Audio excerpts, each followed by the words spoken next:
रुलाने वाली अधूरे प्यार की कहानी। प्यार दुनिया का सबसे अच्छा और प्यारी शब्द है, लेकिन आज की रुलाने वाली लव स्टोरी कहानी में इसी शब्द का एक दर्दनाक तस्वीर आपको देखने को मिलेगा, जो नहीं होना चाहिए था, लेकिन होने को कौन रोक सकता है। जो होना था वह तो होकर ही रहेगा। और दोनों की प्यार स्कूल से लेकर कॉलेज तक एक दूसरे को बहुत प्यार करने लगे थे, लेकिन उन दोनों की बीच ऐसा किया हुआ जो दोनों की ही आंखों से आंसुओं की नदियां बहने लगा।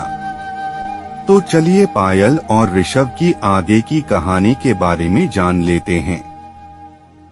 पायल ने ऋषभ को शाम को 4 बजे फोन करने की वादा किया था, ताकि वह दोनों कहीं घूमने जाने की प्लान बना सके, क्योंकि कॉलेज में पढ़ाई की वजह से वह दोनों बहुत दिनों से कहीं घूमने नहीं गए थे।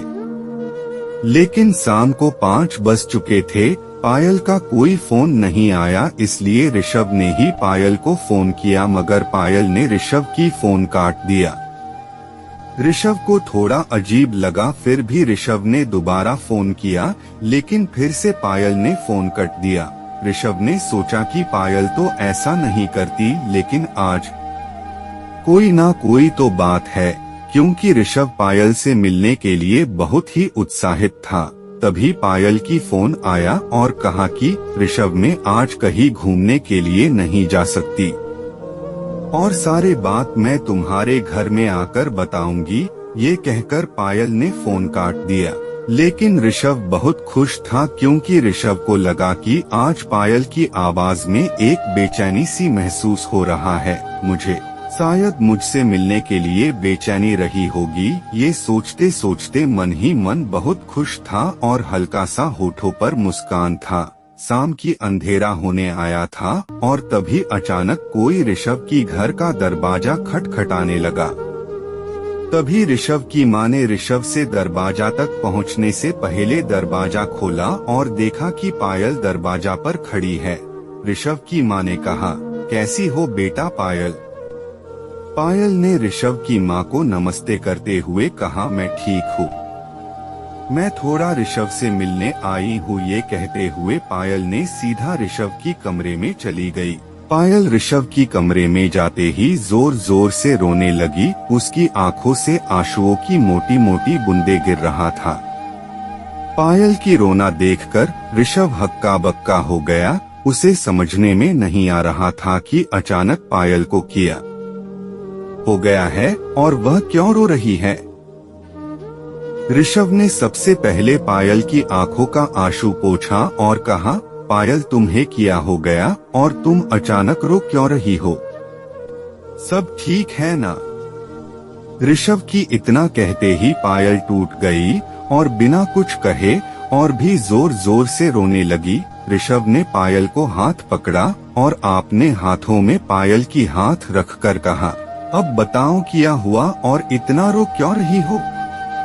तुम सोच भी नहीं सकते कि तुम्हारा आंसू देखकर मेरा दिल में क्या गुजर रहा है। प्लीज बताओ ना पायल क्या हुआ। उसके बाद पायल ने अपने आंसू पोंछा और अपने आप को संभालते हुए ऋषभ का हाथ पकड़ते हुए कहा, ऋषभ हमारे रिश्ता यही तक थी, आज के बाद हम दोनों एक साथ कभी नहीं मिलेंगे।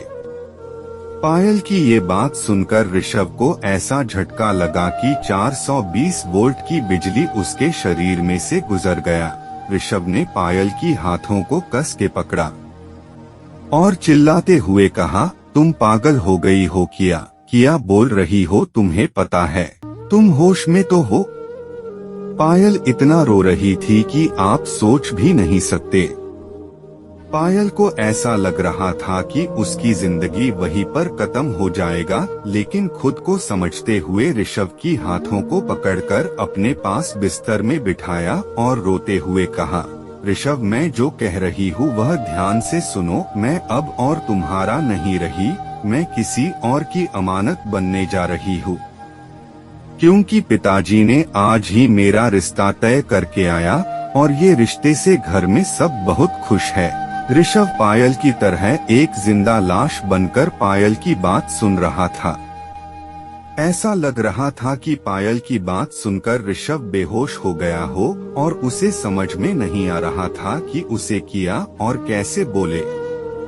कुछ देर की बाद जब ऋषभ होश में आया तब पायल की हाथ पकड़कर और पायल की आंखों में देखकर कहा, पायल तुम मेरे साथ मजाक कर रहे हो ना। ये बात साफ थी कि ऋषभ का गले का कंपन ही ऋषभ को बता रहा था कि पायल झूठ नहीं बोल रही है और अब सब कुछ खत्म हो चुका है। लेकिन पायल ने ऋषभ के सामने जवाब ना देते हुए अपने चेहरे घूंघट से ढकते हुए कहा, मेरी बात तुम्हें मजाक लग रहा है।